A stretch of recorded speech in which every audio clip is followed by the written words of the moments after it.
여기에서 우리가 정말 관심을 가져야 될 부분이 뭐냐? 비로소 여호와 이름을 불렀더라. 이 한마디가 마지막에 기록이 됐어요. 비로소라는 말.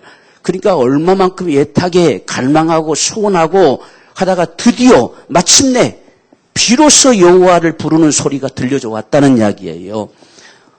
그러면 우리는 정말 이 말이 비로소 그 소리가 울려졌다 나올 수밖에 없는 상황의 모습들을 지금 우리가 봐가는 거예요.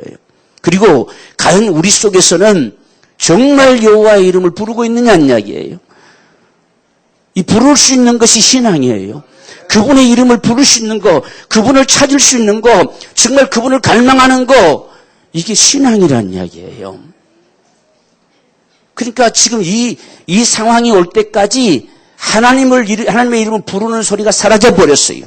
하나님을 전부 잊어버린 자들 되어버렸어요. 하나님 없이 삶을 살아가고 있어요. 그런데 이 셋을 낳고 셋이 에노스를 낳은 다음에는 많은 사람들이 여호와의 이름을 다시 부르기 시작했어요. 그래서 비로소라는 말을 썼어요. 우리가 5장에 넘어가면 이 가인의 후예는 온데간데 없어져 버렸어요. 하나님이 언급하지를 않습니다. 그러니까 이 가인의 후예들처럼 그 길을 가면 하나님 기억 속에서는 제거된다는 이야기예요. 없어져 버린다는 뜻이거든요. 그래서 비로소 여호와의 이름을 부를 수 있는 자, 이 계통을 따라서 가는 자가 바로 복 있는 인생이에요. 그래서 비로소란 말을 거기 쓰고 있어요. 비로소. 어쩌면 오늘 이 시대를 살아가는 저와 여러분의 삶 속에서도 하나님이 이 순간을 그렇게 애타게 찾고 기다릴지도 몰라요. 비로소 여호와의 이름을 부르는 소리가 들려져 와지기를. 오늘 저와 여러분 한 사람 한 사람에게 있어서도 비로소 하나님을 찾는 그 소리가 들려져 오기를 기다리는 그 심정 말이죠. 그래서 이 본문의 말씀을 가지고 오늘 이 말씀을 전하려고 하는 거예요. 비로소 여호와의 이름을 불렀더라. 그래서 우리는 이런 삶의 모습들을 보면서 인생이라고 하는 것이 여호와의 이름을 부르는 자예요. 오늘 우리에게도 주의 이름을 부르는 자는 구원 얻는다 했어요. 주의 이름을 부른다는 것은 그냥 이름 불러본다는 뜻이 아니에요. 로마서 우리 10장에서 보면 믿지도 않는 일을 어찌 부르겠느냐는 이야기예요. 우리가 그분을 부르는 것은 찾는다는 이야기예요. 하나님을 찾는 거요. 그분을 갈망하는 거요. 정말 그분 앞에 도움을 요청하여 드리는 것. 그분을 절실히 요구하는 삶. 이게 바로 인생이에요. 사람은 그렇게 살아야 돼요. 하나님을 찾는 자가 없고 깨닫는 자도 없다. 이게 망하는 길이거든요. 로마서 3장에서 인생들이 다 치우쳐서 이 세상에 의인된 자가 하나 없고 다 죄인된 자가 돼서 망하는 길로 가는데 그들의 첫 번째 모습이 뭐냐? 깨닫는 자도 없고 찾는 자도 없어요. 하나님을 찾지 않는 것은요, 이건 망하는 길로 가는 거예요. 그걸 성경이 이야기해요. 그래서 하나님을 찾지 않던 이 가인의 후예들은 다 망하는 길로 가버렸어요. 그런데 셋을 낳는데 그 셋이 에노스를 낳고 이 상황들을 지켜보던 모든 사람들이 비로소 여호와의 이름을 부르기 시작했어요. 다시 여호와를 찾기 시작했어요. 이 후예들이 비로소 하나님을 정말 갈망하는 자들이 되어졌어요. 이게 인생이란 말이에요. 이게 인생. 어찌해서 그럴 수밖에 없었을까 하는 이런 모습들이 오늘 이 말씀에 기록되고 있어요. 그래서 우리가 앞에서 봤던 아벨의 인생, 그가 짧은 생애를 살아갔지요. 가인이 죽여버려서 오래 살지를 못했어요. 그렇지만 그는 믿음으로 살았다고 증거해주고 있어요. 우리가 히브리서 11장 4절을 보면 믿음으로 아벨은 가인보다 더 나은 제사를 드렸다 그랬어요. 그게 믿음이에요. 그래서 믿음의 사람들은요, 반드시 하나님의 계심이 내게 인식돼야 돼요. 그게 믿음의 사람이에요. 하나님이 계시다는 사실이 무감각해져 버리면 그 믿음에서 떠나가는 거예요. 하나님이 계시다는 겁니다. 오늘도 그분이 계시고 오늘도 내가 그분 앞에 있고 정말 그분을 인식하고 살아갈 수 있는 거 반드시 그가 계신 것을 믿으라는 이야기예요. 이걸 믿을 수 있는 사람들, 이걸 인식하고 살아가는 그 삶이 바로 신앙입니다. 우리가 하나님을 전혀 기억함이 없으면 그건 우리가 딴 길로 가고 있는 거예요. 하나님에게서 멀어져 가는 거예요. 멀어져 가는 거예요. 우리 마음도 몸도 다 멀어져 가는 거예요. 우리가 사람과 사람 사이에도 마음과 몸이 다 멀어져 가는 것은 잊어지는 거잖아요. 다 잊어져 버리잖아요. 그건 딴 길로 가요. 점점 멀어져 간다는 뜻이에요. 하나님께로 가까이 가고 가까이 갇히면 오늘 이 아벨 같은 이런 신앙이 돼요. 더 나은 것으로 드려보고 싶은 겁니다. 오늘 우리가 찬양했던 것처럼 더 사랑하고 싶은 겁니다. 더 그분을 잘 믿어보고 싶은 거예요. 그게 신앙이에요, 신앙. 여기서 다 떠나가지는 것이 가인이에요. 이 가인의 후예들은 다 이런 삶에서 떠나가 버렸어요. 가인부터 벌써 덜하고 하는 정말 더 나은 것으로 드리고 싶은 이 갈망이 없어요. 그냥 드린다고 하니까 한 움큼 가져다가 드리고 말았어요. 하나님이 그걸 받으실 리가 없지요. 하나님께 관심 없는 거 하나님 받지 않습니다. 근데 아벨은 더 나은 걸 드리고 싶었어요. 정말 더 어차피 드릴 바에 하나님 앞에 더 나은 것, 더 소중한 것, 더 귀한 것, 더 많은 것으로 드리고 싶은 거예요. 그게 오늘 저와 여러분의 신앙의 삶에서도 한번 여러분들이 은혜가 충만하고 참으로 성령으로 우리가 이끌리고 참 우리 안에 하나님의 은총이 사랑이 다가와질 때에 우리도 모르는 사이에 고백되어지는 것은 덜하는 고백이에요. 이 고백이 나와지는 게 충만한 삶입니다. 우리가 다 경험해봤잖아요. 수없이 경험했잖아요. 얼마나 그 은혜가 감사해서 우리 목숨까지도 드리고 싶잖아요. 내 목숨까지도. 이게 신앙의 삶이에요. 그런데 그런 아벨을 죽여버렸어요. 사람들은 더 나은 것 드리고 싶은 것이 아니라 자기가 옳다고 인정되고 싶은 거. 이게 죄의 속성이에요. 그러니까 저놈이 없어지면 내가 옳다가 된다는 이야기예요. 그래서 세상은 선한 자들이 죽는 거예요. 악한 자가 선한 자를 죽이는 거예요. 그래야 자기가 옳다고 인정되는 거예요. 가인 지금 이 아벨을 죽이는 이유가 아벨이 뭘 잘못했습니까? 아무것도 잘못 안 했어요. 근데 하나님 앞에 인정돼요. 하나님이 그를 받으셨어요. 그를 의로운 자로 칭하시는 겁니다. 그러니까 그놈이 죽으면 내가 의롭다고 인정될 것 같은 착각 속에서 죽이는 거예요. 그게 죄입니다, 죄. 오늘날 모든 사람들이 죄를 범하는 이유가 뭡니까? 저놈만 없어지면 되겠다는 소리잖아요. 그래서 죽이잖아요. 그래서 더 나은 것으로 하나님 앞에 드리고자 하는 이 마음이 진정으로 신앙임을 보여주고 있어요. 그래서 히브리서 11장에 제일 먼저 믿음으로 산 자의 모습이 아벨이거든요. 아벨은 믿음으로 하나님 앞에 더 나은 제사, 더 나은 걸 드리고 싶은 이 갈망, 그게 믿음이었어요. 비록 그는 죽었지만 그 믿음은 살아서 여전히 말한다는 이야기예요. 온 세상 가운데 오늘 저와 여러분들에게도 믿음은 이것이다라고 짧은 생애를 살다 갔지만 이것이 믿음이라고 말하는 자는 아벨의 소리예요. 이게 하나님의 증거입니다. 오늘 저와 여러분의 삶에도 이런 증거가 있기를 원해요. 하나님이 무엇을 보고 알았느냐?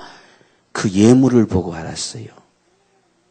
그래서 예물에 대하여 증거하십니다. 그랬어요.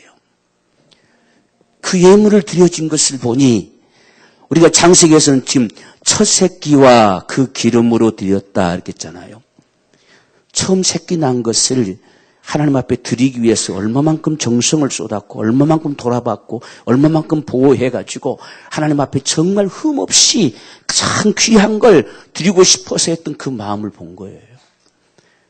그 예물에 대해서 증거했다는 이야기예요. 오늘 저와 여러분의 삶도 하나님의 증거가 되기를 원해요.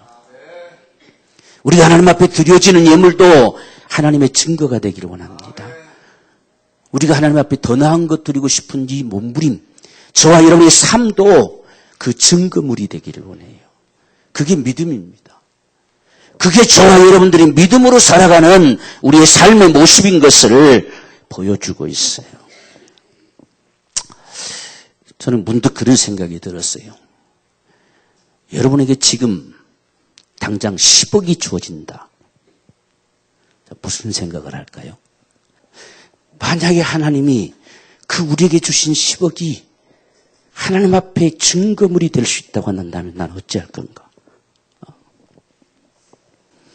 11조가 먼저 하나님 앞에 드려져야지 10분의 하나가 하나님 앞에 딱 1억을 드리고, 그러니까 나머지는 이제 9억이니까 3분의 1씩 나누면 딱 되겠네. 그죠? 하나님 앞에 1억이 하나님의 것임을. 이 11조는 어떤 면에서 드리는 게 아니에요. 그분 앞에 가져다 드리는 것 뿐이에요. 내 것을 가지고 드릴 때에 그게 헌금이 되는 거예요. 11조는 헌금이라고 하지 않아요.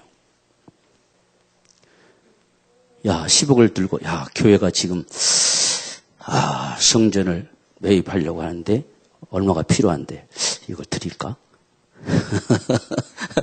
그러면 3분의 1 정도 날아가는데, 그 다음에는, 아파트라도 한 채 사야 되는데, 3분의 1 정도가 또 사면, 마지막 3분의 1이 남는데, 이건 어떡할까? 저축해놨다가 이거 먹고 살아갈까? 주변에, 또 우리 가족들, 돌아보면서 그렇게 할 수 있다고 한다면 참 하나님 앞에 어쩌면 증거가 되지 않을까. 우선순위가 첫 번째가 교회입니다. 교회. 하나님이란 뜻이에요. 하나님께 속한 부분이 우선순위의 1번이에요. 그 다음에 두 번째가 나예요. 그리고 세 번째는 이웃입니다. 이게 우선순위의 법칙이에요. 그것이 하나님이 우리를 바라보시는 모습이에요. 예물에 대해서 증거될 수 있어야 돼요. 내 삶이, 내 마음이 그분 앞에 증거될 수 있어야 합니다. 그래서 하나님이 진짜 하나님 나한테 마음 놓고 좀 줘보세요 라고 말할 수 있는 사람들. 내게 좀 마음 놓고 맡겨봐 주세요. 하나님이 마음 놓고 나에게 맡겨볼 수 있는 사람. 10억이 됐든 100억이 됐든 맡길 수 있는 사람. 그것이 바로 오늘 저와 여러분들의 신앙입니다. 죄의 삶은 결코 하나님에게 관심 없어요. 관심 없습니다. 하나님께 대한 무관심입니다. 무관심, 이게 바로 타락이에요. 오직 자신밖에 관심 없어요. 자기가 가장 우선이에요. 자기가 최고예요. 점점점 우리 죄 가운데 거할수록 모든 것은 자기밖에 없다고 생각해요. 그래서 자기가 자기를 지켜야 되니까 더 큰 것들을 소유하려고 해요. 어떤 것도 빼앗기지 않으려고 합니다. 걸거치면 죽이려고 합니다. 그래야 내가 지켜지니까. 그래서 죄는 점점 이기주의로 가는 거예요. 자기밖에 몰라요. 그게 죄의 속성입니다. 오늘 지금 여기서도 지금 가인이 이렇게 살 수밖에 없는 거 하나님께서 분명히 말씀하시기를 죄를 다스려라 했잖아요. 죄의 소원은 가질 수 있어요. 저와 여러분들이 다 우리 마음속에 순간순간 수많은 죄의 소원들이 오가고 있습니다. 그러나 행동으로 옮겨내지 말라는 거예요. 그걸 이겨나가라는 얘기예요. 다스리라는 얘기예요. 다스리지 못하면 죄의 종이 되리라는 거예요. 이게 저와 여러분의 싸움이에요. 수없이 우리 안에 때로는 막 복수심도 때로는 참 미움도 수없는 것들이 왔다 갔다 하지요. 그래서 죄의 소원은 네 속에 있지만 너는 죄를 다스려라. 죄를 행동으로 옮겨내지 말라는 이야기예요. 옮겨내면 죄가 웅크르겠다. 너를 삼켜버리고 말 것이다. 우리는 죄를 옮겨내지 말아야 돼. 그래야 이길 수 있는 거예요. 옮겨내버리면 끝나는 거예요. 옮겨내버리면 이미 종이 돼버리는 거예요. 이미 그놈에게 사로잡혀버린 것이에요.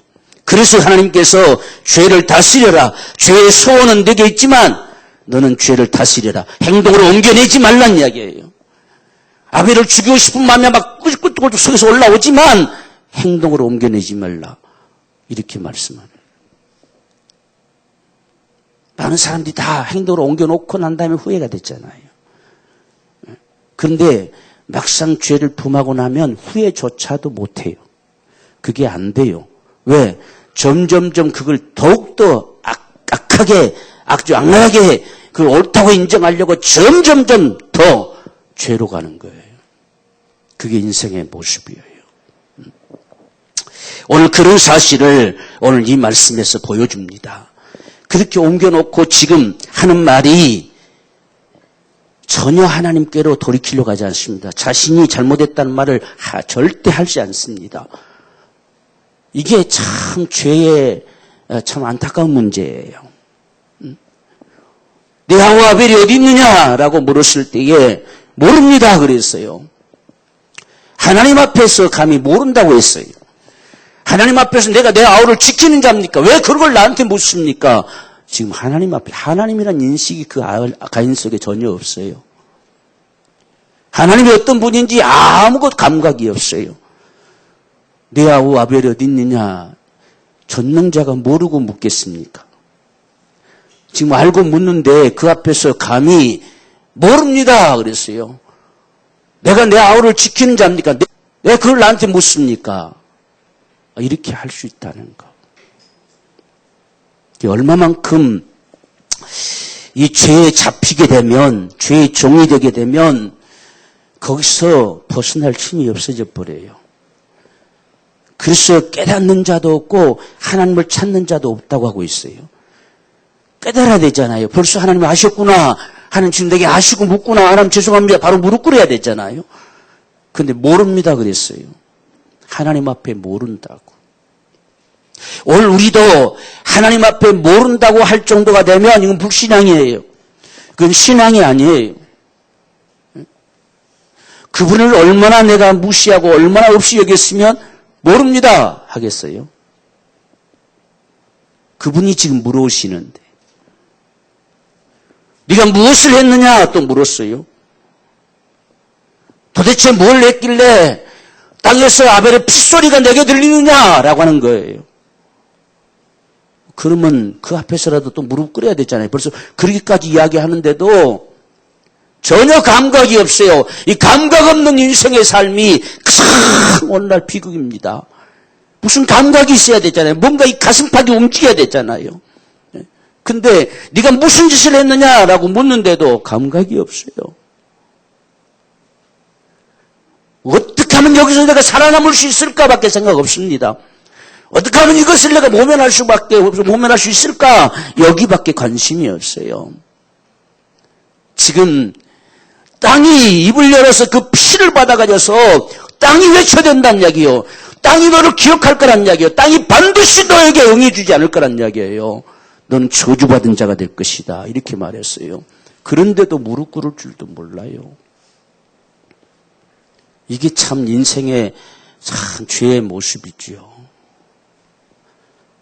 그래서 복이라는 말이 무릎 꿇다예요. 복이란 단어가. 하나님 앞에 무릎 꿇을 줄 아는 자가 복이에요. 무릎 꿇을 수 없는 건 이건 타락된 모습입니다. 그래서 지금 이렇게 말씀하신데도 가인이 무릎 꿇을 생각 안 해요. 그래서 너는 유리할 수밖에 없을 것이다. 제대로 거처를 잡을 수가 없을 것이다. 땅이 너에게 절대로 응하지 않을 것이다. 그리고 아담이 타락했을 때에 하나님은 아담은 저주하지 않았어요. 아담 때는 땅이 저주를 받을 것이다 그랬어요. 그래서 네가 수고하고 땀을 흘려야 될 것이다. 그런데 가인에게는 땅을 저주한 것이 아니라 네가 저주를 받을 것이라는 이야기예요. 땅이 피를 쏟아낸 아벨의 피를 받았다는 이야기예요. 그 피를 받아가진 땅이 너에게 절대로 응하지 않을 것이라는 이야기예요. 너는 저주받은 자가 돼. 최초로 저주받은 자가 돼. 돌이킬 줄 모르는 인생, 돌이키지 않는 인생. 이게 얼마나 참 비극인가를 알아야 돼요. 우리가 탕자의 비유 속에서도 보잖아요. 그 집 나갔던 아들 얼마나 야속하고 밉습니까? 다 허랑방탕하고. 근데 돌이켜 돌아올 때에 하나님 맞아주시는 거, 아버지가 맞아주잖아요. 돌이키는 자. 그래서 오직 자신밖에 생각을 못하는 이 어리석은 인생, 세상에서 유리하는 자가 될 것이다 말하지만 감각 없어요. 왜? 살 것 같거든요. 자기 목숨만 누군가가 해야 하지 않으면 살 것 같아요. 그까지 그 땅 파서 일궈서 씨 뿌리면 나오겠지 뭐 이렇게 생각합니다. 지금 가인도 그랬을 거예요. 그러니까 여기 감각이 없죠. 하나님 말씀하셔도 감각 없어요. 지금까지 그렇게 사는 모습을 살아왔잖아요. 아버지 때부터 땅을 일궈서 지금 씨 뿌려서 땅을 일궈서 씨가 돋아서 그걸 먹고 살아왔잖아요. 근데 무슨 갑자기 땅이 이상해지겠어요? 그런 착각을 하게 되는 것이지요. 오늘날도 많은 사람들이 바로 돈만 있으면 될 것 같은 생각이 들잖아요. 몸만 건강하면 되겠다 생각되는 겁니다. 그러면 어떤 상황 속에서도 되겠다고 생각돼요. 그래서 하나님을 안 찾아요. 그게 스스로 살고자 하는 거예요. 하나님 되어서 살고자 하는 거예요. 그래서 하나님 사랑마저도 받아들일 수 있는 마음을 갖지 못합니다. 하나님이 세상을 이처럼 사랑하셔 독생자 내놨다는 사실을 그렇게 온 세상 가운데 전해도 그 사랑마저도 받아들일 그 마음조차도 갖지 못해요. 그게 죄예요, 죄. 여러분 보십시오. 예수를 믿어서 구원받더라. 예수를 믿고 정말 천국 가는 삶을 살자 하는데 그게 뭐 되게 손해되는 일이라고 아주 악착같이 내가 예면하고 악착같이 거절하고 그렇게 살려고 합니까? 그 참 이상하잖아요. 근데 죄에 잡히게 되면 그렇게 돼요. 그게 죄의 종된 모습이에요. 그래서 지금 이 가인이 하는 말 보십시오. 다른 건 다 고사하고 지금 죄벌이 내게 너무 중요합니다. 지금 자신에게 자신이 행한 일은 아무 상관없어요. 내게 내려진 죄벌이 너무 중하여 견딜 수 없나이다. 지금 하나님 뭐라고 그랬어요? 아무 말도 안 했어요. 근데 땅이 너에게 응해주지 않을 것이다. 그러면 내가 어떻게 살아갑니까? 하나님 그럴 수 있습니까? 지금 그 말이에요. 내 죄벌이 너무 중합니다. 지금 자기가 하는 짓은 자기 동생, 정말 동생을 쳐 죽여놓고도 감각이 없어요. 오직 자기만 살았으면 하는 거예요. 자기만 살아남고 싶은 갈망이에요. 그래서 죄벌이 너무 중요합니다. 오늘날도 보세요. 전부 자기가 정말 그런 죄를 범해놓고도 이 변호사들을 세워가지고 할 수만 있으면 1년이라도 감형하려고 끊임없이 몸부림치잖아요. 어떻든지 좀 무죄 선고 받아보려고 별짓을 다 하는잖아요. 이게 죄의 속성들이에요. 그래서 내 죄벌이 너무 중요합니다. 만약 그렇게 한다면 내가 주의 낯을 배웠지 못하리. 언제 배웠습니까? 관심도 없던 자가 주의 낯을 배웠지 못하리니 어떻게 보면 좀 가증스러운 말을 하는 거죠.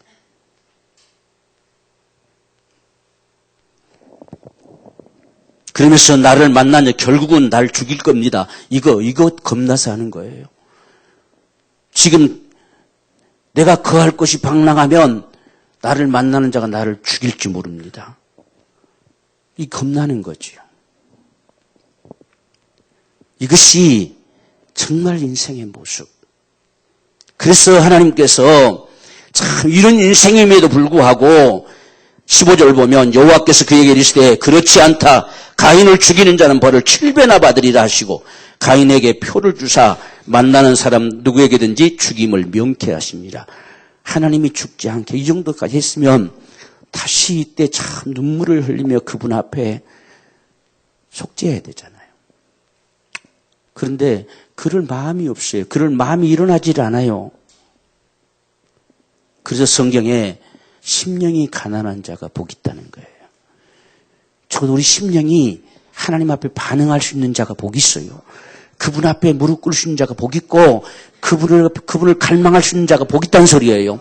심령이 가난해요. 심령이 어떤 것으로 채워져 있지 않아요. 악으로 채워져 있지 않아요. 악랄하지 않아요. 교만하지 않습니다. 심령이 가난해요. 정말 그분 앞에 반응할 수 있는 사람들. 여러분 같으면 어떡하겠어요? 이렇게까지 해주는데도 염려하지 마라. 너 죽일 놈은 없을 것이다. 내가 누구든지 너를 죽이면 내가 7배나 갚아서 그를 죽일 것이다. 그래서 아예 표시까지 해줬다는 이야기예요. 그 몸에다 어떤 표시를 했는지 모르겠지만 목에다가 뭘 걸어줬는지 모르겠지만 하여간 표까지 주면서 너를 죽이는 자는 결코 내가 용납하지 않겠다 하는 것까지 주셨어요. 그렇게 되면 참 눈물을 흘리고 돌아와야지요. 사랑마저도 받을 마음이 안 돼 있어요. 사랑마저도 받을 수 있는 힘이 없어요. 그게 죄예요. 여러분들 안에도 하나님이 세상을 이처럼 사랑하셔서 독생 주셨다는 소리가 감각 없이 들려진다고 한다면 우리가 돌이켜야 돼요. 우리가 정말 이런 모습들을 볼 때 하나님 사랑마저도 예민한 인생, 16절에 가인이 여호와 앞을 떠나 나가 에덴 동편 롯 땅에 거했습니다. 하나님을 떠나갔어요. 그 앞에 한 번도 무릎 꿇어보지 못한 채로 떠나가고 말았습니다. 이때부터 지금 가인은 새로운 삶을 시작하면서 철저하게 자신을 지켜내고 보호하고 보호막을 치기 시작합니다. 그래서 아들을 낳아서 에녹이라 칭합니다. 에녹이라 칭하고 성을 쌓고 이름도 에녹이라고 칭했어요. 지금부터 우리는 새로운 삶을 살자는 이야기예요. 이 에녹이라는 이름은 시작하다, 전수하다는 뜻입니다. 이제부터 우리 새로운 삶, 지금 하나님과 모든 것이 끊겨지고 우리가 스스로 삶을 살아낼 수 있는 문화를 창출하고 문명을 만들어가자는 이야기예요. 그래서 우리를 지켜내자. 이 출발점을 가진 게 에녹이에요. 그래서 성을 쌓았습니다. 이제는 이건 우리의 성이다. 이제 하나님의 보호막이 아니라 우리의 성이라는 얘기예요. 우리가 지켜내고 우리가 살자. 우리가 점령하고 우리가 다스리자. 이렇게 출발시켜냈습니다. 이게 세상의 불행의 시작이고 이게 문화 문명 속에 담겨진 모습들입니다. 그래서 우리가 이 에녹의 역사를 보면 정말 에녹이 무엇을 전수시켰을까? 전수자. 무엇을 시작을 출발시켰을까? 하는 게 중요해요. 똑같은 이름이 셋의 후예 가운데 에녹이 나오지요. 그는 하나님과 동행하는 인생의 삶을 살았어요. 정말 하나님과 함께하는 생애를 살다 갔습니다. 그 일의 전수자가 됐어요. 그런데 이 에녹은 그렇게 됐으면 얼마나 좋겠습니까? 가인에게 받은 게 그게 아니었어요. 하나님 없는 삶을 전수시키기 시작했어요. 이게 에녹의 삶의 출발이었습니다. 그래서 에녹이 아들을 낳았는데 이름을 뭐라고 지었느냐? 이라시라고 지었어요. 이라시라고. 이라시라는 이름은 자신을 과시하는 자는 뜻이에요. 이젠 당당하게 삶을 펼쳐다. 누구도 너를 무시하지 못할 것이다. 이제는 우리의 세계를 펼쳐가자 해서 이라시라는 이름을 주기 시작했습니다. 점점 악랄해지기 시작합니다. 점점 강력하게 나타나기 시작합니다. 이게 죄에게 속한 자들의 모습들입니다. 그래서 찬란한 문화를 만들어내기 시작해요. 자신을 어떤 것도 무너뜨릴 수 없다고 하는 이런 모든 세계를 만들어내기 시작합니다. 그래서 강력한 모습들을 드러냈지요. 여기 무후야엘이란 말, 하나님의 흔적 없이 쓸어버린 자. 우리도 하나님 흔적 없이 쓸어버리자는 이야기예요. 우리의 세계를 만들어가자는 이야기예요. 우리가 하나님 돼버리자는 이야기야. 하나님 없애버리고, 그래서 이 세상에 기독교를 없애버리고 우리가 하나님 되자는 이야기예요. 지금 여기서부터 출발해요, 이런 모습들은. 오늘날도 세상 사람들 참 기독교를 어떻게 하든지 못 잡아먹어서 안 될라듯이 조금만 뭐라 하면 무조건 무슨 별놈의 소리들을 다 하잖아요. 똑같은 모습이에요. 그게 죄의 종이에요. 죄에게 속한 자들의 모습이에요. 그 다음에 이 무야엘은 무두사엘을 낳았어요. 무두사엘은 지옥의 아들이라는 표현이에요.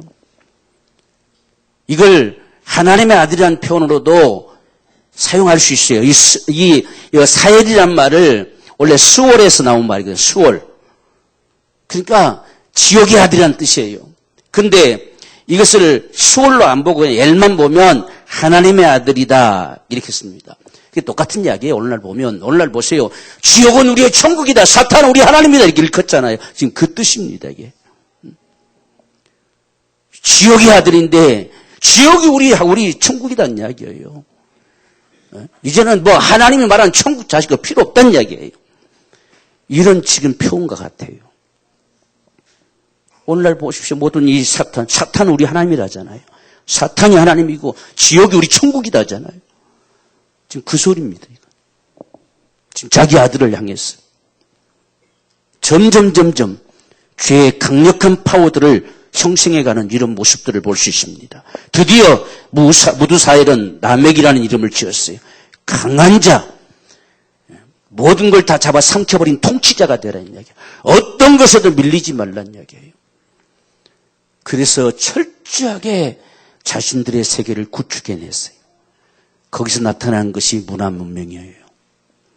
여러분, 우리는 분명히 같은 문화 속에 살지만 문화를 통치하는 자가 돼야 돼요. 문화에 휩쓸리는 자가 되면 안 돼요. 오늘 세상이라 그런데요. 그렇게 살면 안 돼요. 그런 세상 속에 믿음으로 살아가야 되는 거예요. 다 그러는데요. 다 그래도 그렇게 사는 게 아니에요. 믿음으로 살아야 되는 거예요. 이게 우리가 살아가는 삶이에요. 이들이 얼마나 찬란한 문화를 만들었습니까? 그런데 전부 이것은 어떻게 보면 향락적인 문화지요. 살인의 도구들이지요. 그래서 지금 남에게로부터 조상네들, 문화 문명을 탄생시키는 조상네들이 탄생하고 있어요, 지금. 근데 그 아내들도 보십시오. 여기 한 수 더 떠서 지금 아다와 실라는 이 아다라고 하는 인생은 자꾸만 자신의 아름다움을 가시하면서 어떻게든지 미혹하는 여인네예요. 어떻게든지 지금 이 남에게 자꾸 미혹시킵니다. 그리고 실라란 뜻은 자꾸만 이게 부추깁니다. 저 사람이 당신에게 뭐 조금 잘못다 오늘 지금 말하잖아요. 내게 상처를 입혀서 내가 죽여버렸다는 이야기예요. 죽일 수밖에 없도록 자꾸 부추기는 자가 실라예요. 감히 저들이 뭔데 당신 같은 사람을 저들이 저렇게 상처를 입히고 아픔을 주느냐? 죽여버리십시오. 라고 하듯이 아주 음탕한 여인네들이에요. 망하는 길로 가는 거예요. 그래서 이것을 유다서 1장 11절에서는 가인의 길이라고 칭해요. 가인의 길은 망하는 길이에요. 우리가 요한일서에 보면 우리가 3장 12절에서는 가인과 같이 살지 말자는 이야기예요. 가인과 같이 살지 말자. 이렇게 이야기해요. 여러분, 중간에 가인의 이야기가 없어요. 여기서 지나서 끝에 가서 가인과 같이 살면 망한다는 이야기예요. 그래서 가인과 같이 살지 말라는 이야기예요. 이렇게 말씀하고 있어요. 지금 보시오. 우리가 봐도 망하는 길로 가고 있잖아요. 그리고 5장에 들어가면 가인은 온데간데 없어요. 아담 자손의 계보가 이러하니라 해가지고 아담이 130세에 자기 모양 곧 자기 형상과 같은 아들을 낳아 이름을 셋이라 했다. 가인의 조상은 없어져 버렸어요. 사라져 버렸어요. 하나님의 기억 속에서 제거되는 게 저주고 멸망이에요. 하나님의 기억 속에서 사라져 버리는 것. 이게 최대의 불행입니다. 하나님께 없어요. 이들은 온데간데 없어요. 온데간데 없고 저 뒤에 가서 요한일서에서 그 다음에 유다서에서 가인을 언급해요. 가인과 같이 살지 말라. 그 가인의 길을 가는 자는 반드시 망한다. 이걸 말씀해 주고 있어요. 그래서 망하는 길로 휩쓸려 가버린 이 세계 속에서 아담에게 새로운 아들이 탄생했는데 그 이름이 셋이에요. 이번에는 이 이름을요, 하가 짓지 않고 아담이 지었어요. 아담은 그래도 믿음의 사람 같아요. 앞에서 가인과 아벨은 하가 이름 지었습니다. 근데 아벨이 지금 이 아담이 이제 다시 셋을 낳고 난 다음에 그 이름을 셋이라 하면서 하나님이 나에게 다시 대신할 자, 정말 하나님의 사람으로 살아갈 이 길을 열어주셨구나 해서 셋이라고 칭했어요. 우리가 참 이 축복의 말이라고 하는 게 얼마나 소중한가를 봐야 돼요. 이것은 우리 심령에서 나오는 것과 같아요. 아담에게서 얼마나 마음이 아팠다는 것을 볼 수 있잖아요. 다 망하는 길로 가버렸어요. 아무도 없잖아요. 다 망하는 길로 가버렸어요. 이것을 이어갈 자가, 정말 하나님의 은총을 이어갈 자가 없어요. 그런 가운데 셋이 탄생했어요. 그를 보면서 하나님이 드디어 대신할 자를 주셨구나라고 아담이 선포한 거예요. 셋마저 망하면 없잖아요, 이제. 대신할 자. 역시 아담은 그래도 끊임없이 하나님을 갈망한 모습을 볼 수 있는 거예요. 하나님께서 다시금 열어주시기를. 다시금 이 은혜를 주시기를 그렇게 소망하는 이런 간절한 소망 가운데 셋이라고 이름을 지었습니다. 셋이 아들을 낳고 에노스라고 그랬어요. 에노스. 에노스란 말은 아담과도 비슷한 말인데 그냥 아담이 아니고 연약한 인생, 죽을 수밖에 없는 인생. 왜 이런 이름을 지었을까? 하나님께서 이 역사를 통해서 보여주신 것 같아요. 에노스가 정말 죽을까봐 겁날 수밖에 없는 인생으로 태어났어요. 우리가 야베스가 정말 엄마가 너무너무 힘들게 낳아서 너는 괴로움의 아들이다. 엄마를 그렇게 고통 주는 아들이다. 이렇게 이름을 지었잖아요. 에노스라고 지었어요. 정말 연약한 인생, 죽을 수밖에 없는 인생, 이 이름을 지었습니다. 그런데 그 상황들을 목격하고 많은 사람들이 여호와 이름을 불렀어요. 왜? 셋이 그 믿음의 삶을 살았다는 이야기입니다. 이 에노스를 부둥켜 안고 얼마나 몸부림치며 하나님의 이름을 부르며 하나님을 찾는 모습이 사람들에게 목격이 됐어요. 그래서 그때 그 상황을 목격하면서 비로소 여호와 이름을 부르기 시작했습니다. 이게 바로 신앙이라는 말이에요. 하나님 없이는 살 수 없는 인생, 이 사실이 깨달아지고 이 사실이 밝혀지는 것이 신앙이에요. 그래서 에노스라고 한 겁니다. 여러분, 우리는 에노스라는 사실을 발견해야 돼요. 연약한 인생, 죽을 수밖에 없는 인생, 멸망할 수밖에 없는 인생, 이러한 인생들을 하나님이 사랑하셔서 멸망치 않고 영생 얻도록 독생자 주셨습니다. 예수 세상에 내놓으셨어요. 누구든지 그를 믿는 자들은 멸망치 않고 영생 얻게 하시려고. 우리는 이 하나님의 사랑 가운데 살기 원해요. 에노스의 모습을 보면서 많은 사람들이 그 사실을 봤어요. 과연 하나님은 살아계시다는 사실을 봤어요. 죽을 수밖에 없는 그 인생을 살리시는 모습을 봤다는 이야기예요. 그래서 에노스라고 부를 때에 사람들이 비로소 여호와를 찾기 시작했어요. 아담의 이 흐름의 계통 속에서 하나님은 온데간데 없어져 버렸어요. 찬란한 문화가 부러웠어요. 정말 저들이 날마다 강인하게 부족을 꼬를 형성하는 모습들이 많은 사람들이 부러움을 샀어요. 그런데 셋을 보면서 그게 아님을 발견했어요. 비로소 하나님을 찾기 시작했어요. 이것이 하나님의 은혜요 사랑이에요. 전심으로 나를 찾고 찾으면 만난다고 그랬어요. 전심으로. 누구든지 주의 이름을 부르는 자는 구원 얻으리라 하십니다. 이 모습이 새 세계에서 보여졌어요. 오늘 저와 여러분의 삶에서도 여호와를 부르는 이 삶이 보여지기 원합니다. 우리를 바라보는 사람들이 정말 여호와 이름을 부를 수밖에 없는 이 귀한 축복이 있기를 원해요. 나로 인해서 내 가족들이 여호와 이름을 부를 수밖에 없는 이 귀한 축복이 있기를 원합니다. 정말 에노스를 부둥켜 안고 죽을 수밖에 없는 이 아이 얼마나 애타게 부르짖었겠습니까? 생각해 보세요. 이 아이 살려달라고. 그래서 그 부르짖는 소리를 수많은 사람들이 들었어요. 듣고서 마침내 에노스가 건강하게 살아났어요. 그걸 보면서 사람들이 하나님의 이름을 부르지 않을 수가 없지요. 그래서 하나님을 찾는 믿음의 계통이 흘러가기 시작한 겁니다. 이게 우리 신앙이란 이야기예요. 여러분, 하나님을 찾는 자 되세요. 정말 주님 앞에 간구하는 사람들, 그 이름을 부르는 사람들, 그게 진정한 축복이에요. 비로소 여호와의 이름을 불렀더라.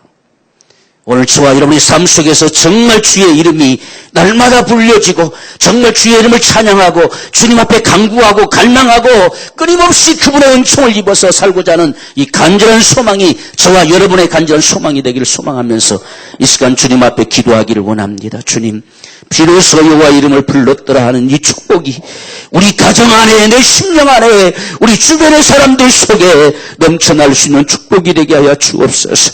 우리 중에 한 사람도 가인의 길을 걷는 자가 없게 하시고 오직 주님 셋을 바라보면서 여호와 이름을 비로소 불러내는 것처럼 우리 심령 안에 이러한 축복이 넘쳐나게 되기를 소망합니다. 우리 간절한 마음으로 함께 기도하겠습니다.